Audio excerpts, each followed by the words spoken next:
Adesama me yema wakwa ba emra Adom TV kase so efiri samria kopem se no so ebebo don hwe kase ene de bro ba bibia da wona ensem no de edi mu akotene bi ene se Ampia Memorial School en wokwa ene ne potamu okopie mu nkokwa ara hosama efiri ho ba ene se omo hyen ba ko akonya nkwanhia ama adehye 918 nanom ewonse do yebebo awram ne de honsem abrawo yefura yebekọ oman mu emra hyebedwafie anti-gay bill ehon sensem ene esoriye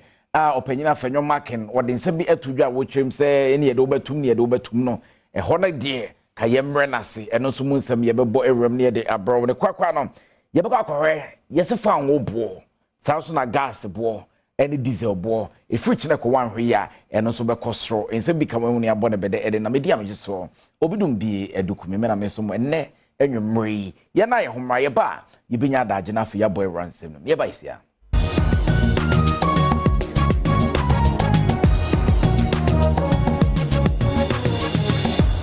ye mo akwa ba biu na fa ye munwra ensem no ankasem na sebe ya ebetimi aboa na bambo ho nsem afa ntema pefra na bibiman enkoba se ebia emimfo bi emeto nhye yeso ntikofianan International Peacekeeping Training Center omde dwumade kese bi ehhye so ebibremu aman empanyimfo ene wona wabempa yi wo bambo mu ene ba behia no yetimi ayere bambo mu ewo ebibrema saa dwumade no etia wodi bedie ene migration and societal resilience in a multipolar world addressing conflicts and building peace in Africa wonum hwe ne mu kwan se ankrankra wonum dibie no ekọ animu pa ena wonum behia mu adwendwen yakwan pa butaya wodi esi wonum ni so no betumi edru ho Major General Richard Odrojan commandant ewo Capitek wakasa wo dwumade na se no ene wo kire mu se yan ye consent pa ye movement ya na efi say conflicts aba na nkofo ntimi ntra mo krom ani all that and omo move what effect bend the war minor omo fimu no and also a minor omo komu no ya de papa migration hwe so ye hwe so ya nipa ko te say Ghana highway nipa be kan ye ho no omo skills bia eboa enti you decided you put this together ama stakeholders more involved in migration, politicians, policy makers, academia, civil society to have a discussion. So we are just putting the platform, a creative platform, no, ama all the stakeholders abishia. Sa enam yenu enhia mu no wo hwe ne mu kwan se efri ogefo bosome de toso aduonu nson ekosi ne de toso aduonu wotwe ena wonom ebeye na akabie omufo ena wo hwe ne mu kwan se obeba honom a wode adwenkyere ebeboa ama akwansidie bi a eha abibiman no watumi adwendwen ho no apɛ ano pomasibre ene yefo se communicate be fimun senda obedwendwen policies be fimun yen be use Kofiana for Yajuma Yen say ye build capacity and all that. And they base they develop your curriculum and your programs and they enhance the peace and security architecture West Africa ne Africa. For na fe yemfa ye ne enchemu ewo ensafofo ma na ye de ne enchemu ewo arehosam ekọso wonkoko ene ne potamu Ampia private school school a ewo potamu na arehosam ne sa adesuafo omapon ka eduomu kofie no akonya kwanhia ema de hye ne bi ato anana monse do School bus and registration number GE 2291-10 ya osusu say ya Ampia Memorial School edia wokowonkoko ene V8 osusu say MMDC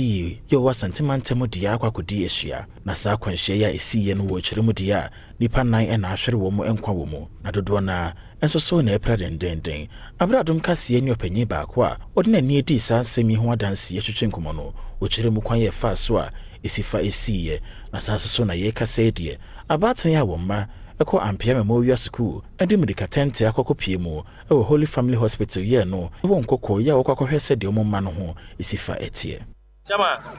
akwan we de o yenye kitamo chef akwan we se wo de car efri na nchia efri ajafa join na nchia road na one of the akwan we depth trap car ma setamu bia both omo mutwam rawa 4 and pedestrians omo na nchia akwan we enye easy itide en ka ese ye na de boss ma ya na ya me say one aka obi adua na 32 kwan aka benya de bia ye bi o even sad tech for overhead on me. I'm trying that dear my cars food. I don't want my car community pack.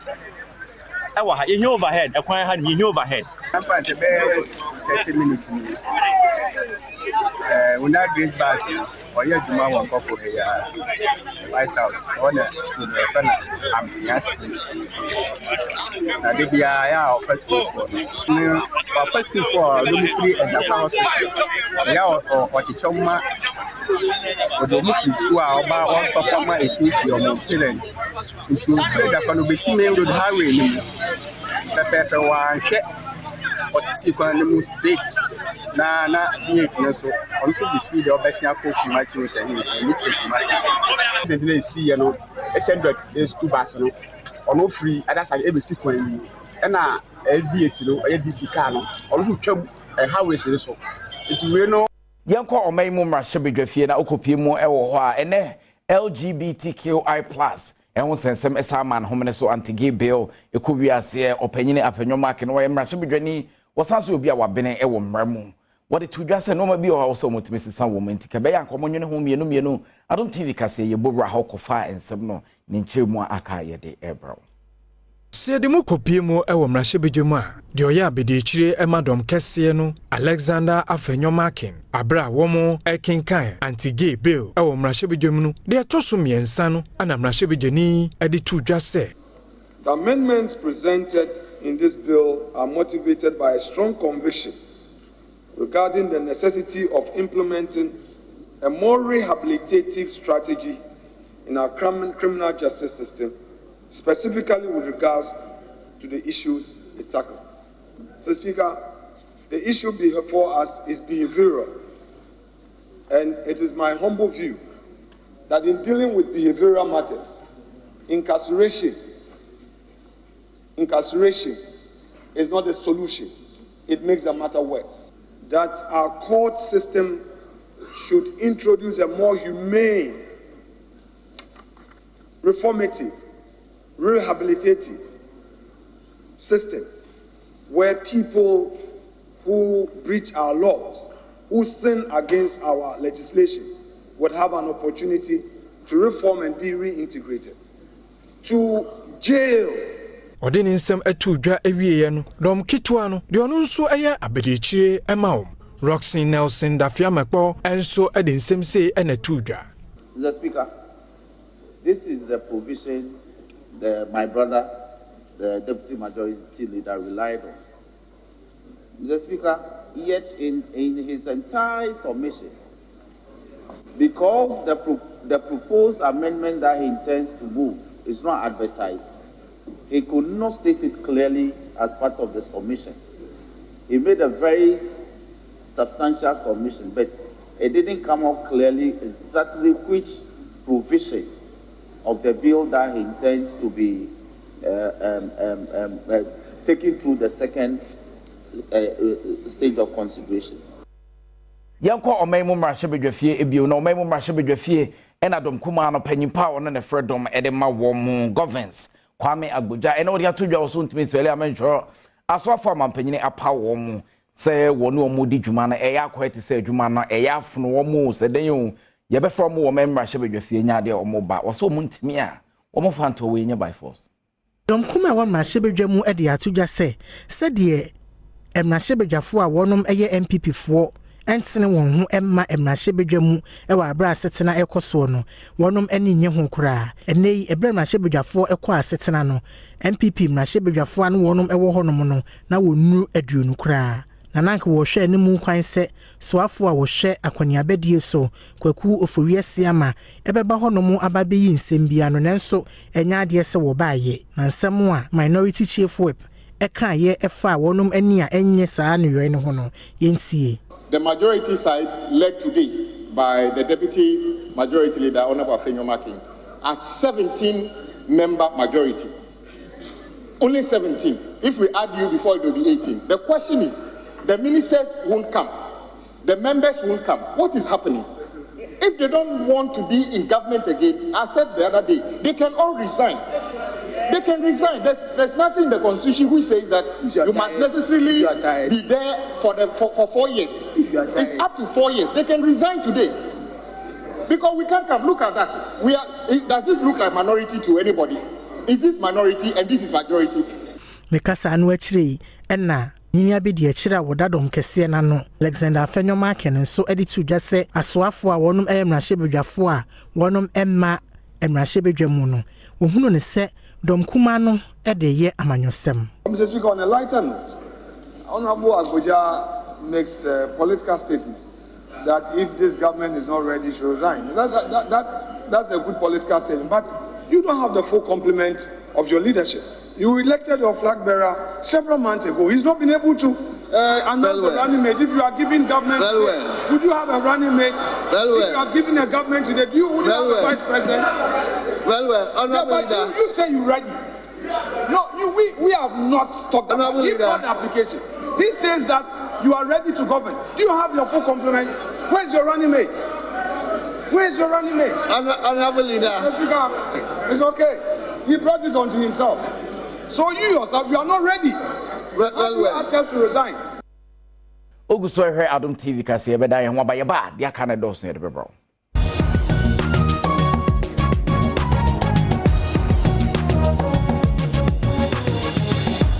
Yemu akwa ba bion emra Adom TV kasi so ye ko ye ne mane de ne chemu e was secondary na okopie mu ho na de fie ho no dwumako o mo na hwe o mo so prison service for ene o mo de atodwa o mo se no ma ha adwene If so young could know that in the phone, no ma be brave. It any penny pabe de cha, one and a said you macoon, what down on the other Casabatu chinko matchim, Sakabayan Cabua from Rameo Mumwa, Sadia Baya, and no ma in the phone here or Monsabetimiaka.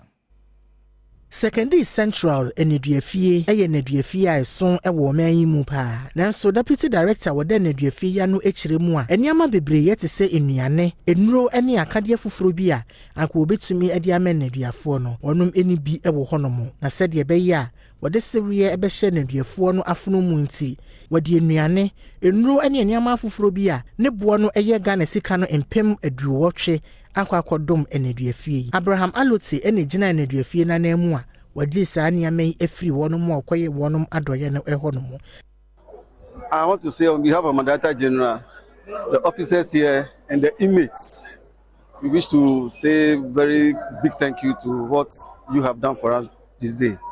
Being a Valentine's Day, we all know it is a love day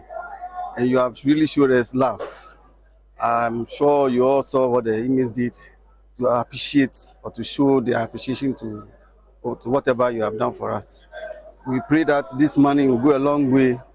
to help the inmates come out from most of their problems. And whatever we use the money for,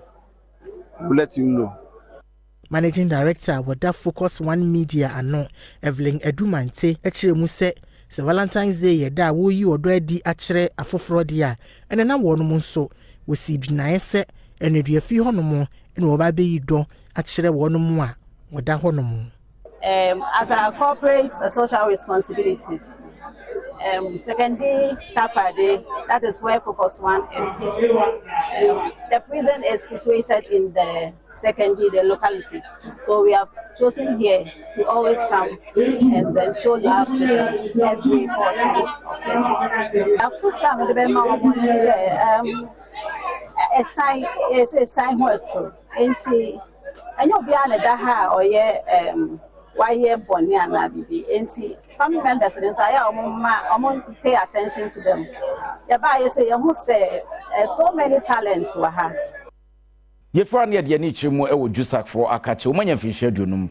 na efisha eduodum na omudi no omo de nsema to dwa som de no magugu apnom omo pe emra e beta wo machi na timi aboa mom dwumadi omudi omsikasem enkanka conditions of service ene normal hodo bi ehia omo no etimi akoye. Judicial Service Staff Association of Ghana apa woma finshia de toso aduonum ho entoma na titira wode yeto so no 50 years of championing judicial excellence, embracing integrity, digitalization and upholding judicial independence and staff welfare. Abrajusak for President Samolotu ekasa ewonshemuna se no Ochre se wo mo hwe so betumi anya constitutional instruments said ebeya impanyefo betumi atwe wo mo kai sene fata wo mo. Mr. Ye salaries ayeye no ye ni bibia e back yen to say ebia constitutional instrument. Inti na say Chief Justice Obai ɔho sɛ ɛwɔ sɛ nya bibi ama bibi a ɛbɛyɛ a ɛbɛtumi ama strike no ɛtu bɛtwa nti wɔahunu sɛ wɔ sɛ saa CI no ɛmbrɛ mu nti wɔato anamɔ wɔ ho ɛna yɛde ato mpɛfoɔ ne ɔmo yɛ ɛna aka kakra a ɛbɛwie nti awie na ɛba saa strike asɛm ne ɛmnɛm no bibia so bɛtwa bibia da judicial council ano nti it is our expectation say by middle of this year no ɛbɛba nti middle of this year ɔmo wie a yɛ salary ne ɛmnɛm na bibia bɛyɛ okay ama yɛ ɛyɛ problem a ɛwɔ yɛ so wei ne problem a ɛhia sɛm bibia nti ɔmo yɛ wei a ɛno ano no ɛno akyi Chief Justice Gertrude Tokono nso so wedi to Yusa Koma nyina enemu sɛ wɔn homɔden ahwɛ hu no sɛ wɔn nnwumadi a wɔdi wɔ man Ghana nyinaa mu no wɔbɛdi wɔn ho ne ɛwɔ mu na adwumayɛkuo no anim ɔnyam no wɔntumi ambɔ ho ban. As champions in the justice delivery chain, compliance with every code of conduct is paramount, and I encourage every member of staff to read, study, and comply with the code of conduct through acting with integrity, propriety, independence, competence, and diligence. Yanko koko akuafo enchen na okopie mu wo nchen a areho sem ne se ewum so mo ne do epam ehye na omuye omadua agugu sunsu amanya nkrompon so aboa ma bibia timi akonkan na afi wotoso awia ama koko na timi abade na so chocolate a afri koko mu na eba na ya na eden se koko akuafo bedi bie na enra akoy chocolate day wo manga na ye yesi ono afutu akọ ede ama koko akuafo se wo ma wo monso chocolate no mu ni bi esanse Jones ye nyipa ne ba. Frank Amamu Eye, Cocoa Health and Extension Division Officer, was Seshubekwai, Cocoa District. What they are the Sredia Ato, Cocoa Kuafu Nina enim say, one more Modian say, one ebedi chocolate, said ye beya, Cocoa Kuana Wayen, one so ebenya wombreso emphaso. Frank Amamu at the San Semi to Jawabra, when you Cocoa Kuafu Ekokan Hubomu, Edi, Chocolate Day. Ray, any amani boni etching common, what you say. Yasia catch chocolate day, Nasia baby. Nye can say the chocolate pen wo properties and I say wo enema pa ne pa bi wo mu a ebua ma mofra adwen retentive the oboni say improve wo mo IQ level enti ye pese kuafo nyina ye kuafo nyina obia a week utimi to chocolate ba akoma obadi mpanifo ne nso chocolate no royal cocoa drink ne other products nso ebua Emma or Monsono or my pomodin sipicita and ne yejina chocolate day celebration so I shall almost say I sent to omofo I church almost so would design the pay a near a boama who are the sipicita. No actually and a phobia or called you Medina Sibiano Eda Bayase say or no one ebedi chocolate day no eboom. Yada abayase yada kuafo nso ase kokofo yada mo ase se ne kama de di no ba ku kuro ma kura ase yenso ye ni age pa kakra ya anom no yesi ye kuro mo ena nwumre ye na ni nyina aja kokoso ti yada mo ase ye no sa ayi eboa e pa bia me nya bi me yakobe 70 years na so wo hwe a ye abrante be no meti aye man kura abo so da na se nti ye kan se afibia bi a omo ye ma enche we na fe kokko no nso nse kokko na eboa yen e ma Ghana nso egigu nti e sa man se on fe akuafo on pege ni meta akuafo ene Valentine Day ya aye chocolate day ti wo fie kura anka ye nya bibi se eti kokko akuafo ena eja o mada na epupu obo ne so na so the scratch o ne dua kokko no na so chocolate o benya bia dia je se e bia obi ene ebe ya oma ye de ye fro na fie ni nchemu ewo ensamfofo mu African Energies wo so de abasobode aba 5.5 million Ghana cedis ena samre o meka ede ma adesuafo se de be om de be so masene na atimi abo amomomesua atimi akwanemu. African Energies eye dwumaikuwa wo mo edi deep water town Cape 3 points ho ejuma Na NA wana momo pika ni Inspire Scholarship Program so at the 5.5 million Ghana City Scholarship ama desuafo aduoso 70 ya wo my Ghana emo ya sa desuafo no baako mrebi atwemu osi akan de ma ne suku e National Science and Maths Quiz no emo Jennifer Pingu Adom Kasie ene Pican Energies wo mu CEO Kadija Amo ahwehwe nkomo no wechire mu se scholarship ya watade ma desuafo no de gina so party 3 STEM courses ahodo a wosua e schools ahodo mu ya we no ebefa desuafo no wo mu ho kenyina na sanso so no behwese bosumi bia no e de sika beto desuafo ye botom. Pican Inspire Scholarship Program a program yema ye scholarship young nkofo mo ye memu ye mo ye tuo school fees ye show mo accommodation bibi om beta ni mo spending money ye mo chop money ni mo laptop in the scholarship program ye ma focus ye STEM science technology and ye STEM courses mainly mostly a brilliant but needy because also training panel results new scholar will free we are school with crazy when you're 15 why are there into ye share will be a born home modern but it be nifi into be here more and wachi Jennifer Pingu yakane osi akama ne suku National Science and Maths Quiz mo ejina desuafo scholarship won sakan ya na mo e den same say atudwa omuma nyina yen kambom na yen sua de ye se ne be ye omaba mumbu se ne be ya ombe continue no mo support yen nuanom a omwo ye chia omoba no efise yan sua de ye a ombe hu se ebia support no mo de maye no eni mfaso bia nti eni mfaso ni nti omejai nti ye nuanom omwo ye chiba no ebia no mo anya bi nti na akoye se ye na ese ya ade no nti enchina ye nanso ye nsua ade yi na ye make sure say Pican Inspire Scholarship Program and ibeje Augusto he Adom TV kase be sa dan ye ho abane akogya boafo nkrato ye ba yato aso Yamu akwa bebi Adom TV kase wiase mansa nyina da Adom TV station ba ko pe kase demufu a eni guso aye kenkan edema ono na we apomdi mu nsem efutu akọ ede ama ban sanka be ya onkonfeska emfa enwa epomdi mu enkan kase ye de wo enkwara mpane ye mu munro se de be ya ye wa hodo no betimi akọ ede etia Hope for Future Generations, Jumaikopia and Shabain Wase, a director of programs at the Massage Jumaikui, Nancy Ansa, at the Togana, Bain Menamose, said the Baya, Mofankuma, Womu, my Ganamu, Yadibian Kawomu, my womu, and Shrewomu, and Qua, internal, and who he passe. O my Ghana immunization finance no obomeneni akoho immunization kola pania ye de woman no monum ye be so bro susu na bo mo ho ban afi yarewa no ho asem na ye be kan ye na ye se sre sa ban hwe na sika esse available for immunization no pancho ye pa ban cho so o ma enye available fe no as I say embre aban di betua ono so ne co finance no immunization no aban tua scanning brem so that we won't have any shortage and any challenge with immunization so that before bia bete apo efe nso no yenim say embre to embre no aya new vaccines are introduced aya say no ye ka malaria vaccine ho asem nti no so ye pese ye body rule say abata no ye momode na ye fa mofra no nko ayarasabia no na sa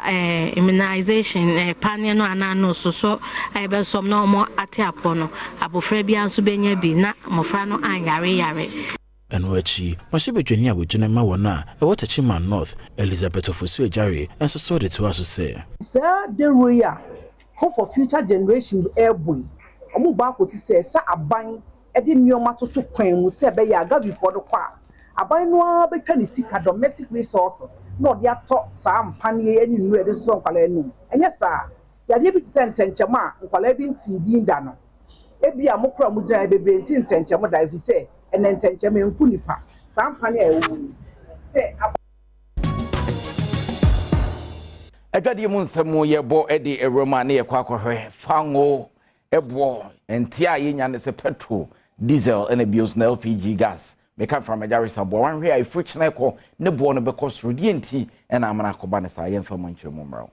Ababe todwa se fa ngobo eba be kosoro eye February bosome no eda etoso dunsia ekol fa ngo a ebe kosori eye petrol diesel ene LPG fa ngo a ebe kosoro no eye ntumu ebe koso ewa amanone eno ene beka aman awodo nina ababe todwa se fa ngobo ewa amanone ebe kosoro akodu 1.75% na diesel enso ako 6.02%. Crude enso beko 1.39%. Eye sika dollar eno nso omanfo editoi eno nso ebe kosoro 2.16%. Ode tutu de etwemu na sa enchechemu yi Jumaku a womo edin eni kopek ana womo edesa projection eba betudwa womo echiremu se petrol bo ebeko 12.65 Ghana cedis a year liter diesel enso beko 13.90 Ghana cedis a year liter LPG enso beko 13.24 Ghana cedis a year kilogram na 14.5 kilogram LPG cylinder no eno nso ne bo no ebeko 192 Ghana cedis we ana kopek ede abetudwa se abane enwe se wobetwe ne ho ede free eto a womode fofo eba ewo petrol product eso no womo asan ede ato abane nim se wonhwe se enhihye ya wo pese wode eye tema oil refinery eye to esan eba biem amadwumadi a womo edie no etimi konkan no wonye ne ntem Diadru so eyago kansie mon some Mrs. Mavis Avonyo Fire Lady Adorable Lady Visdale Bako Pe akwamu de share ono na Visdale show ye na dia wo YouTube ya no ahwebi ono na de bro Mama kwaba de ba agokensie so Mavis Avonyo Fire Lady Adorable Lady Visdale Papa bi na mde nsem ne brasada enkoma Miss Goldie's Boutique or Santa Maria Blue Kiosk wono na hye me atare kama atare we ni afoforo bi ba bia wokobia no serada ko eye Miss Goldie's Boutique na kwaje wontare na bibia enkonkan na meko ensem no mu dia hye ne so se Minister of Youth and Sports Ora Mustafa Yusuf for the atuja se wo mayo madwen se eye national dialogue wo mo de be hye so no bia e de na adwen kira ba na yetimi ape Black Stars kom fema ekono ano pumesibere. The Ministry of Youth and Sports is aware of disappointments among the Ghanaian populace and therefore intend to put measures that will lead to the national dialogue of all stakeholders to come out with modern and inclusive way of managing our national teams. Way forward, Mr. Speaker, the Black Star performance in the last major tournament, that is 2021 AFCON in Cameroon, 2022 FIFA World Cup in Qatar, and the 2023 AFCON in Cote d'Ivoire, where Ghana exits at the group stage of all these three major tournaments, notwithstanding government continuous huge investment in the team is not acceptable. The Ministry of Youth and Sports is aware of disappointments among the Ghanaian populace and therefore intend to put measures that will lead to the national dialogue of all stakeholders to come out with modern and inclusive way of managing our national teams. When you now see bra minua bema Patrick Ose Ajiman countryman sogo okoji amai wode eye demonstration no ehye so na dem di wie kra no hye ne so say Ernest Danso eye chef de mission edema eye Ghana Africa Games aye de ebe hye so ewo Ghana ha next month eye March no wotremu a preparation na nasa hoboa Ghana team Ghana ede ahye so no ene ohun sene anema ekona Ghana yebetimi aje a lot of medals na bibia konkan dia mai. They've been using the best facilities that I can say. Cape Coast are the best facilities. I mean, they have attested themselves, the federation coaches and presidents who actually visited the athletes in camp are so excited and happy about the facilities they are using. It might look delayed, but I feel we are ahead of many countries. I speak to fellow CDMs of a country. They haven't been to camp at all. Some of them might not even go to camp before camp, maybe some few weeks or something before. So I think the players can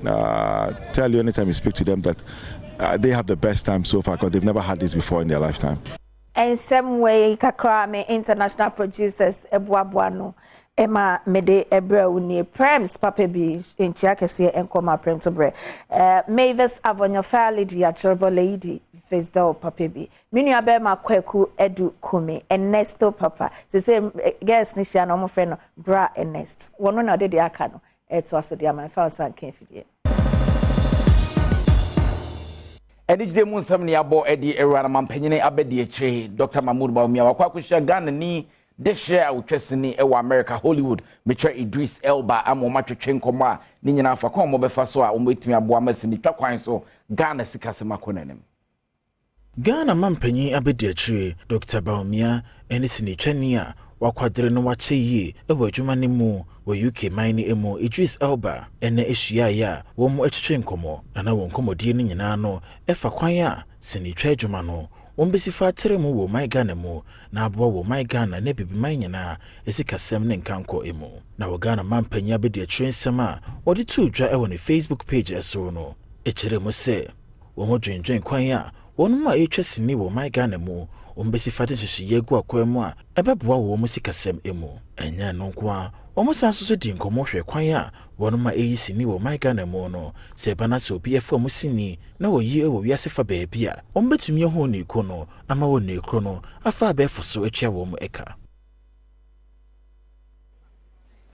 yegyina wo snack ase de brem ene ne yedi abanawie di ameje so obidom bi edokumi president enwumre twitwusen ochena hwehunu so obetwitwusen president etanse serious bi ahohia Adom TV be sanso ehye bi yakwa mu nyina bye bye.